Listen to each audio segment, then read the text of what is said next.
friends, welcome back to Judy's Cooking Diary. இன்னைக்கு நம்ம சேனல்ல ரொம்பவே சூப்பரான ஒரு fish ரெசிபி பார்க்க போறோம்.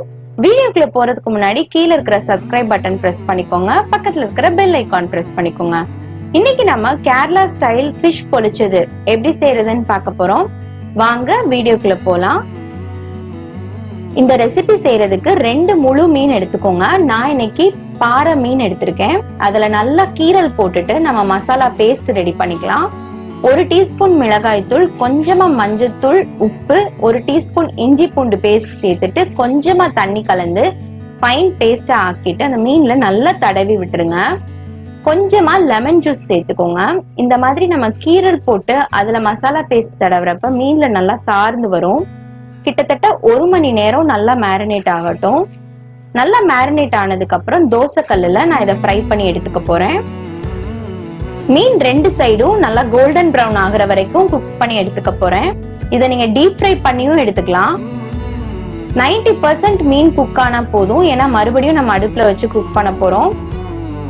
மீன் ஃப்ரை ஆனதுக்கு அப்புறம் தனியா எடுத்து வச்சுட்டு பாத்திரத்துல கொஞ்சமா எண்ணெய் சேர்த்துட்டு 3 பெரிய வெங்காயத்தை பொடியா கட் பண்ணி சேர்த்துக்கோங்க. 1 டீஸ்பூன் இஞ்சி பூண்டு பேஸ்ட், 2 மீடியம் சைஸ் தக்காளியை பொடியா கட் பண்ணி சேர்த்துக்கோங்க. எவ்வளவுக்கு எவ்வளவு வெங்காயம் சேர்க்கிறீங்களோ அது அளவுக்கு உங்களுக்கு நல்லா டேஸ்டும் கிடைக்கும், குவான்டிட்டியும் நிறைய கிடைக்கும். தேவையான அளவு உப்பு சேர்த்துட்டு கொஞ்சமா மஞ்சத்தூள், 1/2 டீஸ்பூன் மிளகாத்தூள் சேர்த்துக்கோங்க. உங்களுக்கு காரத்துக்கு ஏத்த அளவு மிளகாத்தூள் சேர்த்துக்கோங்க. சேர்த்துட்டு நல்லா வதக்கிட்டு கொஞ்சமா தண்ணி சேர்த்துக்கோங்க. இந்த பச்சை வாசனை போற வரைக்கும் நம்ம கொதிக்க விடணும். இந்த மாதிரி நல்லா குக் ஆனதுக்கு அப்புறம் தனியா எடுத்து வச்சிருங்க. வெங்காயம் தக்காளி மசாலா ரெடி ஆயிடுச்சு.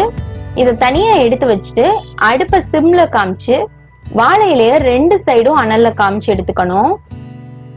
இப்படி செய்யறதுனால நம்ம வாழை இலைய மடிக்கிறப்ப விரிசல் வராம இருக்கும். லைட்டா இந்த மாதிரி காமிச்சிட்டு இந்த வாழை இலையில நம்ம ஃபர்ஸ்ட் ரெடி பண்ணி வச்சிருக்கிற அந்த வெங்காயம் தக்காளி மசாலாவை வச்சுட்டு அதுக்கு மேல நம்ம பொரிச்ச மீனை வச்சுக்கலாம். மீனுக்கு மேல நம்ம திருப்பி மறுபடியும் மசாலாவை இந்த மாதிரி கோட் பண்ணி விட்டுருங்க. மீனே தெரியக்கூடாது, அது வரைக்கும் அந்த மசாலாவை நல்லா கோட் பண்ணிக்கோங்க.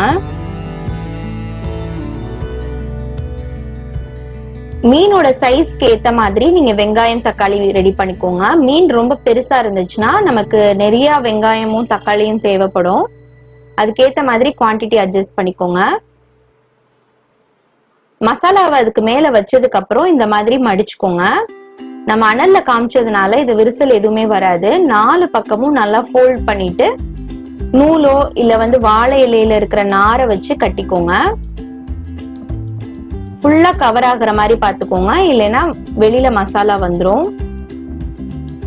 ஒரு மீனை நூல் வச்சு கட்டியிருக்கேன், இன்னொரு மீனை வாழை இலையோட நார் வச்சு கட்டி எந்த தோசை கல்லுல நம்ம மீன் பொரிச்சோமோ அதே கல்லுல இதை வச்சு லைட்டா கலர் சேஞ்ச் ஆகுற வரைக்கும் ஃப்ரை பண்ணி எடுத்துக்கோங்க. அடுப்பை மீடியம் ஃப்ளேம்ல வச்சுக்கோங்க. இந்த வாழை இலையில இருந்து ஜூஸ் இறங்கி வெங்காயம் தக்காளியோட மீன் சாப்பிட்றப்ப ரொம்பவே அட்டகாசமா இருக்கும். பாருங்க, வாழை இலையோட கலர் சேஞ்ச் ஆயிடுச்சு. லைட்டா பிரஸ் பண்ணிக்கோங்க, ரொம்ப அழுத்தி பிரஸ் பண்ணிட வேண்டாம், மசாலா வெளியே வந்துரும்.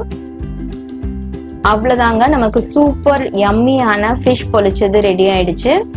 கண்டிப்பா உங்க வீட்ல ட்ரை பண்ணி பாருங்க, எல்லாருக்கும் ரொம்பவே பிடிக்கும். பார்த்துட்டு எப்படி இருக்குன்னு எனக்கு கமெண்ட்ல சொல்லுங்க. இந்த வீடியோ உங்களுக்கு பிடிச்சிருந்துச்சுன்னா லைக் பண்ணுங்க. கீழே இருக்கிற சப்ஸ்கிரைப் பட்டன் பிரஸ் பண்ணிட்டு பக்கத்துல இருக்கிற பெல் ஐகான் பிரஸ் பண்ணிக்கோங்க. நான் உங்களை இன்னொரு இன்ட்ரெஸ்டிங்கான ஒரு ரெசிபி வீடியோல மீட் பண்றேன். அது வரைக்கும் ஸ்டே டியூன். தேங்க்ஸ் ஃபார் வாட்சிங். பை.